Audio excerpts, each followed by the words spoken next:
One of the earliest commercials that I ever remember on television, and this is a long time ago, when television first was happening, was a commercial for freezer bags.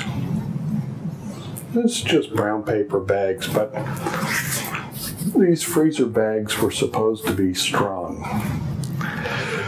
So the commercial was a guy who was at one point heavyweight champion of the world, and his name was Rocky Marciano. And he's a little bit dumb, but he's kind of charming, and he's definitely cute. And they put Rocky Marciano in this giant freezer bag. To prove how strong it is, he starts punching the bag, but he can't get out. And, you know, of course the thing was like, you can't punch your way out of this paper bag. It was really a dumb commercial, actually. And freezer bags are completely obsolete by now, and I think they were obsolete shortly after that commercial was produced. But the metaphor, I think, is important for us to think about, because we are born into this world encased in a freezer bag full of tension. These, you know, the tensions of our ancestors. And it's a very there's a very interesting piece in this month's, I think it's Discover magazine, about how much the article specifically deals with the tensions that the grandmother has and their impact on the grandchild genetically. And of course, the scary part of that story is they found chemicals they can inject into the brain that completely changes the whole situation. But for us, because I don't think we're going to have any injections on our brain anytime soon, at least I hope not. For us, the message here is the only way we can free ourselves, we certainly are not going to punch our way out of the sack of tensions that we were born into this world with.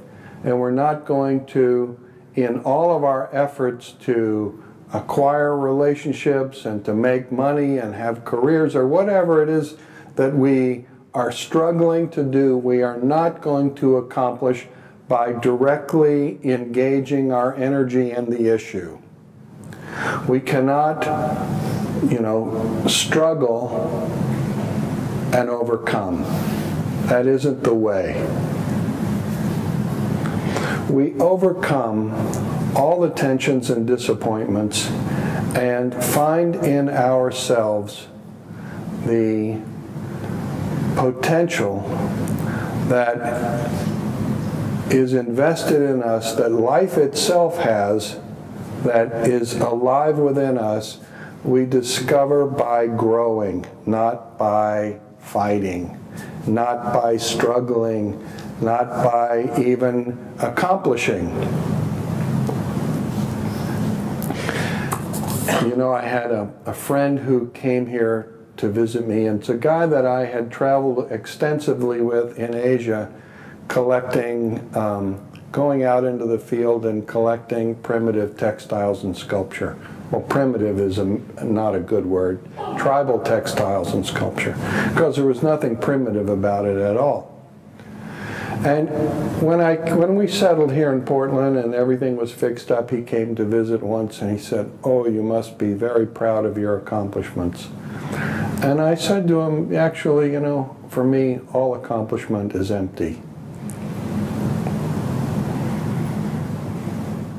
It is just one piece of the puzzle related to growing.